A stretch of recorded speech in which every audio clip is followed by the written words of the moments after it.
देखिए, अपन पढ़ रहे थे प्रश्नावली 3 कक्षा 8 में चतुर्भुजों को समझना। तो इसमें इंट्रोडक्शन चल रहा था यानी परिचय। इसमें नेक्स्ट पढ़ेंगे हम समांतर चतुर्भुज। अब देखो बेटा, समांतर चतुर्भुज क्या होता है कि इसको बता रहा हूं मैं कि वह चतुर्भुज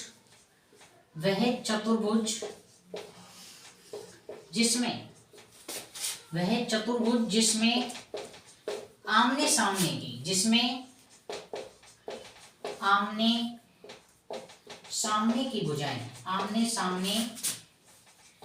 की भुजाएं लंबाई में बराबर होती हैं। देखो, तो समांतर चतुर्भुज है। एग्जांपल ले लेते हैं, जैसे कि एक आयत। क्या ले लेते हैं? एक आयत। समांतर चतुर्भुज हो गया ये ए बी सी डी। देखो, ये भुजा 4 सेंटीमीटर की है तो ये भी 4 सेंटीमीटर की, ये 2 सेंटीमीटर की है तो ये भी 2 सेंटीमीटर की। अब देखो बेटा, इसकी कुछ विशेषताएं होती हैं। क्या होती हैं विशेषताएं या गुण होते हैं? तो देखो विशेषताएं क्या होती हैं इसकी। विशेषताएं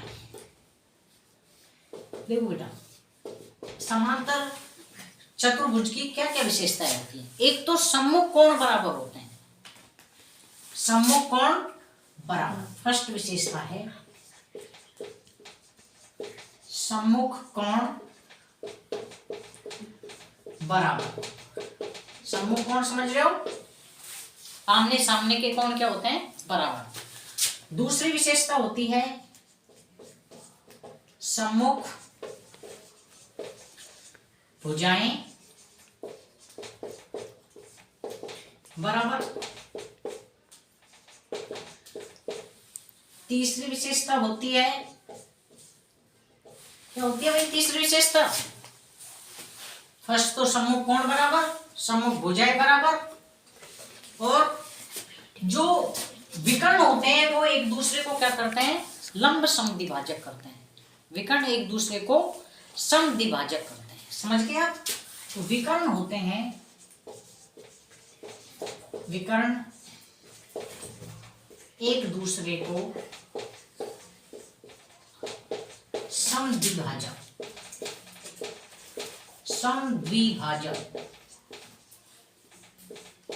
करते हैं। समद्विभाजक का मतलब समझ रहे आप? समान दो भागों में बांटते हैं। और चौथी विशेषता क्या होती है? बताइए भाई, चौथी विशेषता क्या होती है? बताओ क्या होती है चौथी विशेषता? बोलो। प्रत्येक कोण 90 डिग्री का होता है। प्रत्येक कोण कितने डिग्री का होता है बेटा? 90 डिग्री का। प्रत्येक कोण समकोण होता है। समकोण होता है। समझ गया? ये 90 का है तो ये भी 90 का, ये 90 का है तो ये भी कितने का? 90 का। समझ गए? और विशेषता क्या?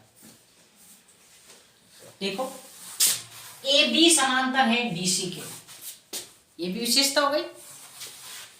पांचवा, ए बी समानांतर है बीसी के या सी डी के, और ए डी समांतर है बीसी के। ए डी समानांतर है बीसी के। तो ये विशेषताएं होती हैं। ओके,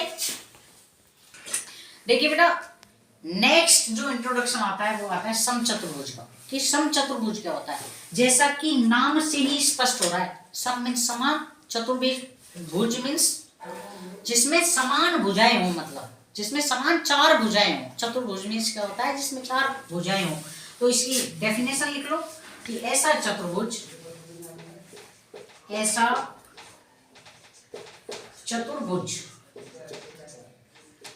जिसकी सभी भुजाएं लंबाई में क्या होती हैं? सभी भुजाएं लंबाई में समान होती हैं, लंबाई में समान होती है, समचतुर्भुज कहलाता है। समझ गए आप? जैसे इसका एग्जाम्पल मैं लेना चाहूं तो एज ए क्या ले लो, वर्ग। क्या ले लो, वर्ग। इसका एग्जाम्पल ले लो, वर्ग।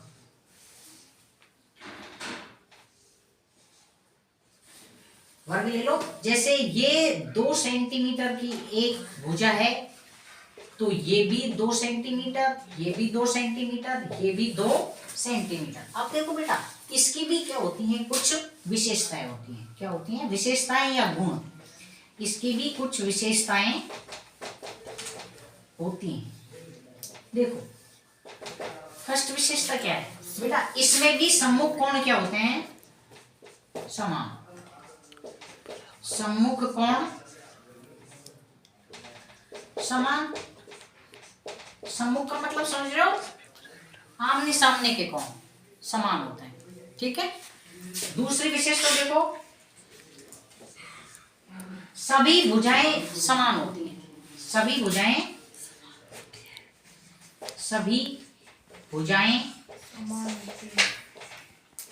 समान होती हैं।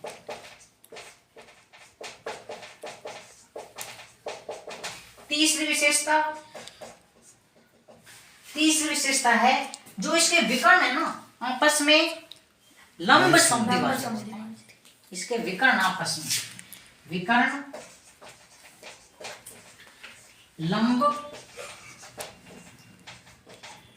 समद्विभाजक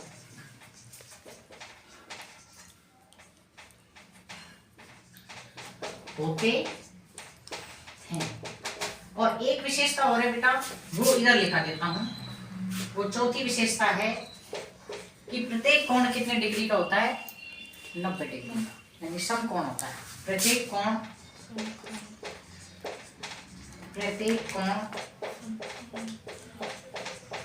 समकोण होता है।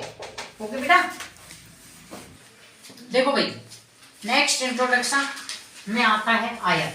कि आयत क्या होता है, आयत क्या होता है। तो बेटा देखो, आयत को समझो। आप शुरू से पढ़ते आ रहे हो ना, कि वह आकृति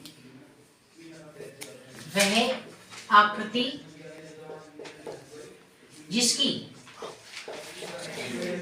आमने सामने की भुजाएं, जिसकी आमने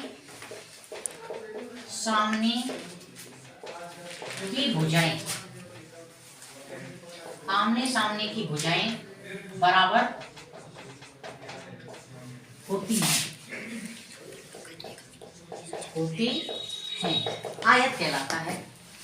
आयत जानते हो? जैसे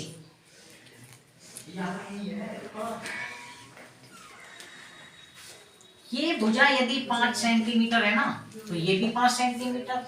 ये 2 सेंटीमीटर है, तो ये भी 2 सेंटीमीटर। अब देखो बेटा, इसकी भी कुछ विशेषताएं होती हैं। क्या होती हैं? विशेषताएं। आयत की भी कुछ विशेषताएं होती हैं। तो वो विशेषताएं क्या होती हैं, देखो। फर्स्ट विशेषता है कि सम्मुख भुजाएं क्या होती हैं बेटा, बराबर। सम्मुख भुजाएं बराबर होती है।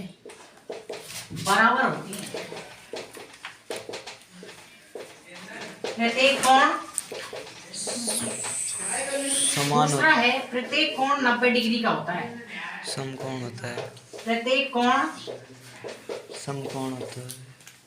90 डिग्री, इसको ब्रैकेट में लिख लो, समकोण होता है। इसके जो बेटा विकर्ण है ना, ये आपस में विकर्ण, ये आपस में बराबर होते हैं। तीसरी जो विशेषता है, वो विकर्ण आपस में क्या होते हैं, बराबर। विकर्ण बराबर होते हैं। चौथी विशेषता है कि विकर्ण एक दूसरे को समद्विभाजित करते हैं। समद्विभाजित का मतलब समान 2 भागों में बांटते हैं। विकर्ण आपस में एक दूसरे को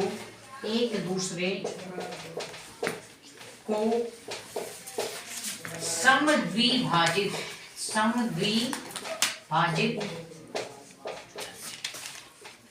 करते हैं।